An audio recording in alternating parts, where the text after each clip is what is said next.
So, my 2024 coaster season is officially complete. This year was extremely eventful. I got a couple coaster credits, rode my new number 1, and had some interesting experiences outside of YouTube. And speaking of YouTube, I grew a whole lot this year online. I was at like 70 subs in the beginning of the year, and now I'm at like 410 at the end. Thank you all so much for that. But the 2024 season is not the entire focus of this video. This is about my home park and every coaster in it being ranked. Warning, this video features 2 flat rides and a guess on where Wrath of Rakshasa will rank. The Little Dipper is a classic wooden coaster built by PTC, and it is a very fun kiddie coaster. The ride was relocated from Kiddieland, an amusement park that was also located in the Chicago Metro. That sadly closed down in like 2009, and now its land has a Costco. Yeah, very unfortunate turn of events for that poor park. This coaster was bought by Great America from an auction, and they decided to bring it, well, to their park. It has a classic figure 8 style kiddie wooden coaster layout. There really isn't much to offer force-wise, but hey, it's a kiddie coaster. This park needs it, and, well, it's nostalgic for all the unks out there. You old heads. Coming in at number 16, only number 14 if we're counting the roller coasters, we have Sprocket Rockets. Sprocket Rockets is a kiddie coaster built and manufactured by Vekoma. This is their most popular and most cloned kiddie coaster model, and it's definitely generic. Not much to say besides the fact that it stands directly next to Goliath, and I find that funny. It looks super small from on the top of Goliath's lift hill. American Eagle. Oh boy! This is an Intamin Racing wooden coaster, which was Intamin's first major project, if I remember correctly. Eagle looks better than it rides, for sure. It's rough and just flat out janky. The pacing is also not the best. American Eagle definitely needs some sort of modification soon. The ride's age is starting to show pretty badly. There is some decent floater air on both sides, which I'll give credit where credit is due. The slam down afterwards makes it feel like ejector. And do not get me started on the Helix from hell. I don't find the Helix or the ride as a whole painful, just uncomfortable. Great America, RMC wants someone that needs their iBox coaster, and Eagle looks like it just be that. An iBox conversion. Do it. You know you want to. The Joker is a cloned SNS 40 free spin located in the DC Universe section of Great America. This coaster is very fun when the ride is flipping. If the vehicles do not flip, it is minimally thrilling. But the flipping has been very minute, and I haven't had a very good ride on it in about 2 years. So that is why Joker has dropped just a little bit for me in the rankings.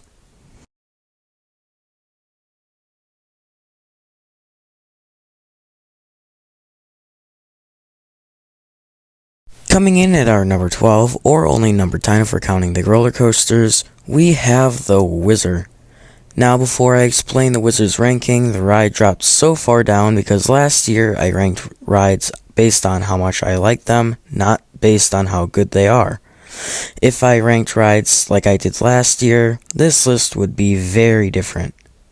Anyway, the Wizard is a rare Schwarzkopf speed racer that has a very pretty placement. The ride is janky, but in a fun way, and because of that, it has the best laterals just behind Viper in the park.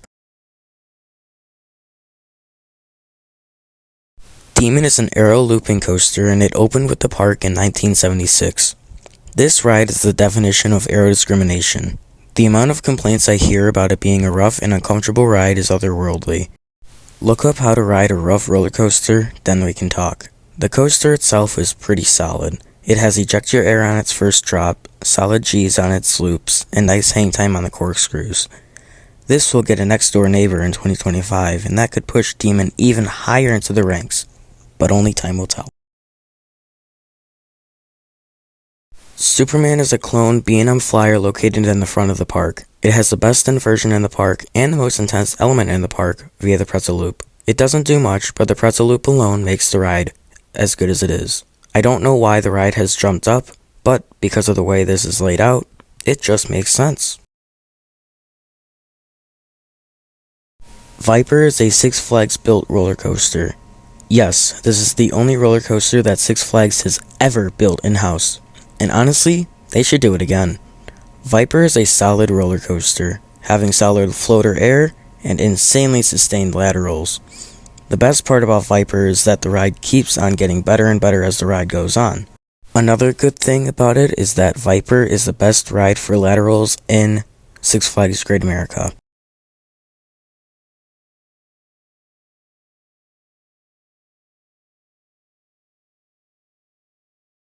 The original Batman, built by B&M, is a great inverted coaster.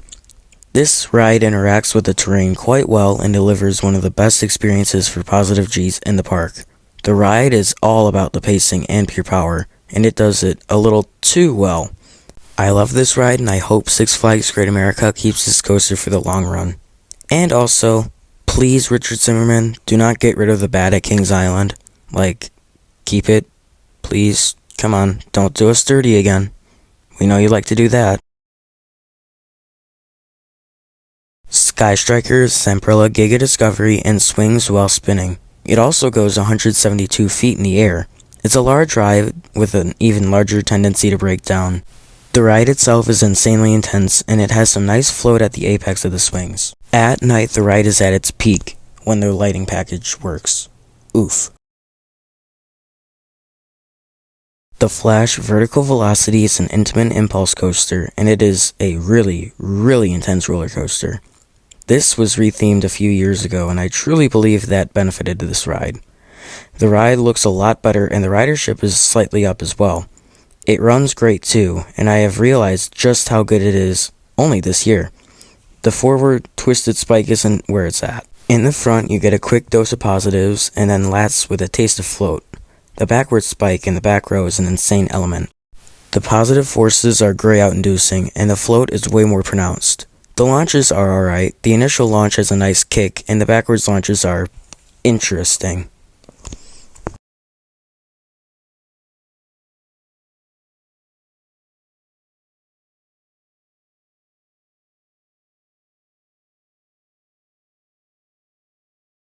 X-Flight.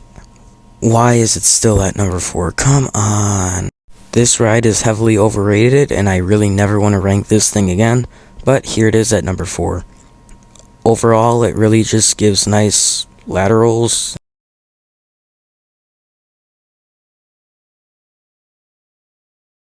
Goliath, my beloved. Just like Flash, I think this is criminally underrated. The ride has airtime in places where airtime definitely should not be. Like the turnarounds, for example. They both have a weird mix of laterals, airtime, and that's unexplainable. Speaking of the airtime, the first drop, airtime hill, and hop into the brake run all have insane ejector. The first drop is my second favorite drop ever.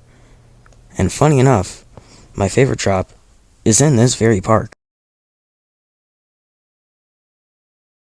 Max Force, the coaster that made me an enthusiast. It's a good ride, the launch, the last 2, 3 inversions. What isn't there to love? I love this ride wholeheartedly, and I truly hope that it will get its effects back next year. Those added quite a bit to the atmosphere around the ride. Finally, Raging Bull. Now, this ride is absolutely insane. The back row has some amazing airtime, especially on the first drop. Keep in mind that Raging Bull was running insane this past year, and the weather was very nice on all but one of my 2024 visits. Still, Raging Bull was running out of its mind. I don't know what Six Flags Great America was doing, but please keep it up.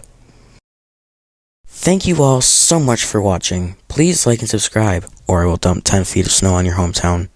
Anyway, enjoy the final minute-ish with Raging Bull off-ride footage. Bye-bye. Thank you all so much for watching. Please like and subscribe, or I will dump 10 feet of snow on your hometown. Anyway, enjoy the final minute-ish with Raging Bull off-ride footage. Bye-bye.